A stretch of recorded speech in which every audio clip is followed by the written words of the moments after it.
మనం జ్ఞానాన్ని గ్రహిస్తున్నప్పుడు గాని లేదా ఇప్పుడైనా కూడా శ్రద్ధతో ఏదో ఒక విషయాన్ని పట్టుకుందాం.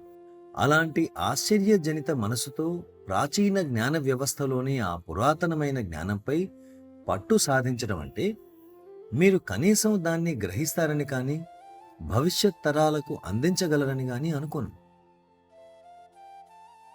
And I see the tragedy already. It will not happen in our lifetime.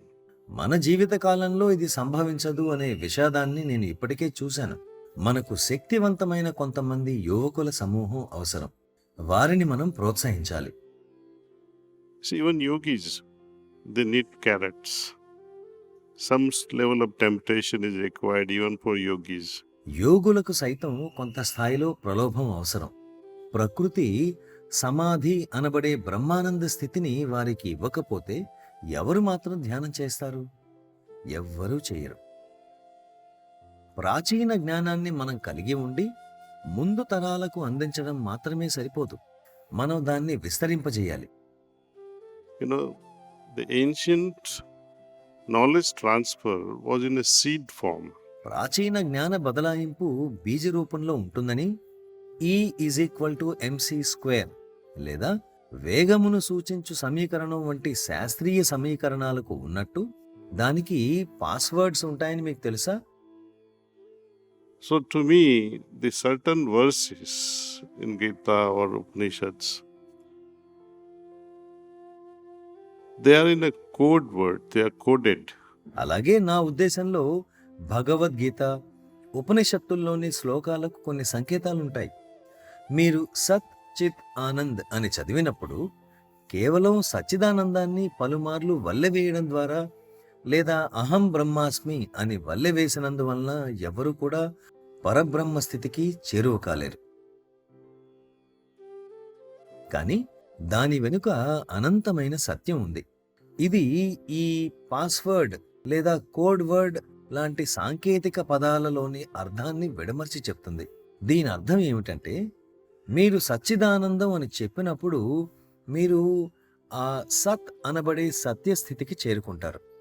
అప్పుడు చిత్ అనగా మీ చైతన్యం వికసిస్తుంది.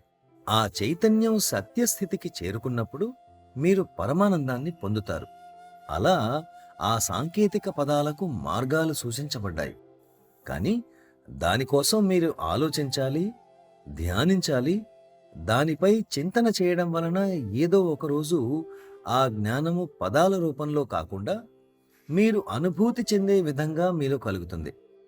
మీరు ఆ సత్ స్థితికి చేరుకున్నప్పుడు చైతన్యం అంటే అసలు ఏంటి అనేది చూడగలుగుతారు. You will also be able to see what is it that contracts my consciousness. మీ చైతన్యాన్ని సంకోచింపజేసేదేమిటి అని చూడగలుగుతారు. చైతన్యాన్ని విస్తరింపజేయనిచ్చేదేమిటని తెలుసుకోగలుగుతారు. మిమ్మల్ని లోపల నుండి ప్రశాంతంగా, సంతోషంగా ఉండగలిగేలా చేసేది ఏమిటో కూడా మీరు చూస్తారు. కాబట్టి మన ప్రాచీన జ్ఞాన వ్యవస్థ చాలా గొప్పది. దానిని కేవలం ఒక నమ్మక వ్యవస్థలా కాకుండా మీరు అంతటి ప్రశాంతమైన, నిశ్చలమైన అంతరంగిక జ్ఞానం గల స్థితిని చేరుకున్నప్పుడు శాస్త్రీయ దృక్పథంతో చూడగలిగేలా చేయాలి. పిల్లలు రైటర్ మైండ్స్ ఎక్సర్సైజులు చేస్తున్నప్పుడు మీరు చూసే ఉంటారు. అది అంతరంగిక జ్ఞానంతో చేసే వ్యాయామం. ఏదీ మీ దృష్టి నుండి తప్పించుకోలేదు. అలాంటి వ్యక్తులు ప్రత్యేకమైన స్థాయిలో శిక్షణ, శాస్త్రీయమైన పరిశోధనలో పాల్గొంటే వాళ్ళు ఎక్కువగా కష్టపడే అవసరం ఉండదు. ఎందుకంటే వారికి అది చాలా సులభంగా ఉంటుంది.